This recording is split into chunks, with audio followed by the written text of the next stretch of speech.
Olá, meu nome é Vinícius, sou aluno do FBC, estou cursando bacharelado em Ciências e Tecnologias e estou aqui para discutir um pouco sobre a síndrome de Down.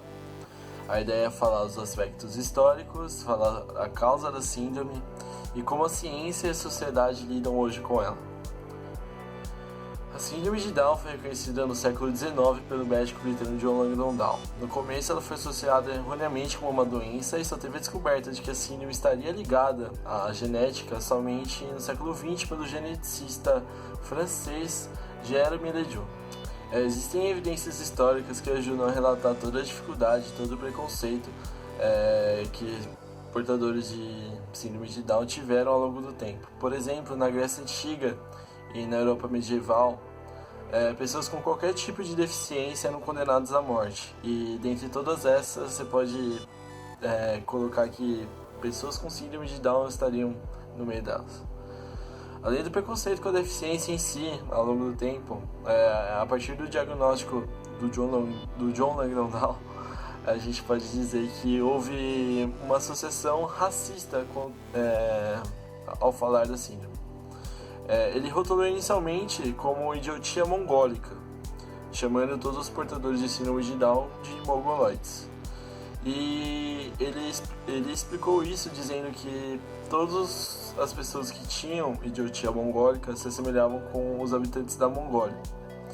E por ser europeu, ele acabava dizendo que seria meio que uma regressão da raça europeia. O próprio Down dizia que era difícil acreditar que se tratava de um europeu por conta da fisionomia e a frequência com que as características eram observadas. Não haveria nenhuma dúvida que esses aspectos étnicos eram resultado de uma degeneração.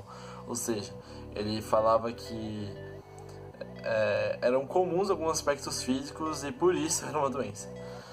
Mas ao passar do tempo, com o desenvolvimento da tecnologia e da ciência, Jerome Lejeune foi quem verificou a existência de uma mutação gênica que explicava a doença, ou melhor, a síndrome. O nosso DNA, ou o nosso material genético, é constituído por um conjunto de cromossomos, os quais possuem genes, que determinam as características de um ser humano. Esses cromossomos são encontrados em pares dentro de nossas células e possuímos um total de 46 cromossomos. Porém, uma pessoa que possui síndrome de Down tem 47 cromossomos.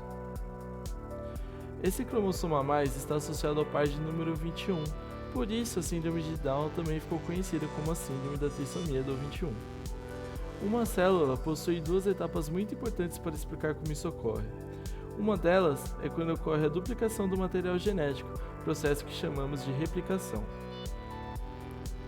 O outro processo é a meiose, onde uma célula divide-se para a geração de 4 gametas que possuem apenas metade do DNA original da célula.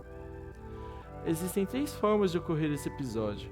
A primeira, que aborda 95% dos casos, é chamada de não disjunção.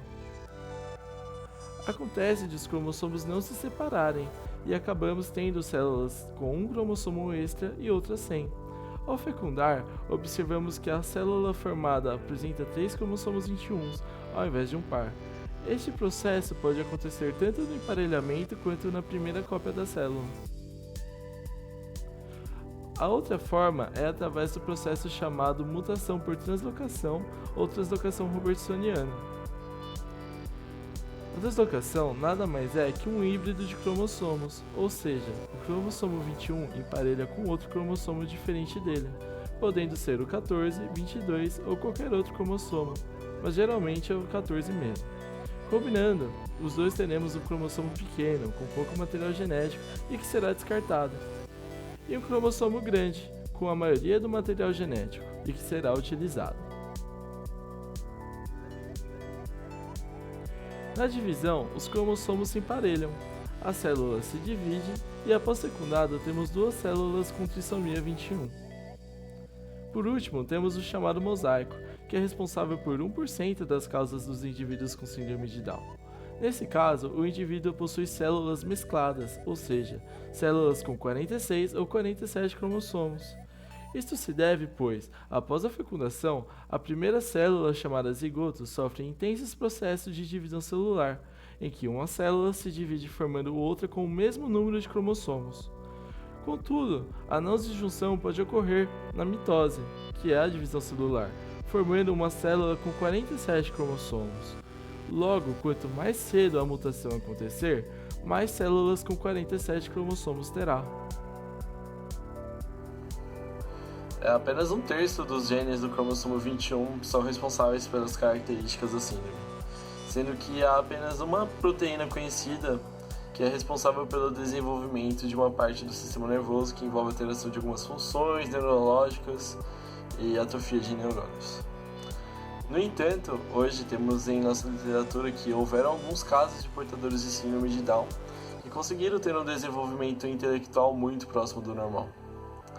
Além disso, o desenvolvimento de novas tecnologias, como novos métodos psicopedagógicos e fisioterápicos, melhoram o desenvolvimento do indivíduo. Isso faz com que a gente possa questionar o que chamamos de determinismo genético, que é uma teoria que diz que o comportamento do ser humano é controlado pela genética. Dessa forma, eu quero concluir que devemos concordar que todo tipo de preconceito deve ser repudiado, e que é sempre preciso apoiar o desenvolvimento da ciência e da tecnologia, pois são elas as responsáveis para que portadores de síndrome de Down na sociedade podem ser incluídos nela. E isso não serve apenas para eles, mas para todas as pessoas com qualquer tipo de deficiência e qualquer outro tipo de problema também. Se você gostou do vídeo, deixa um like, se inscreva no canal e compartilhe também o vídeo com os seus amigos.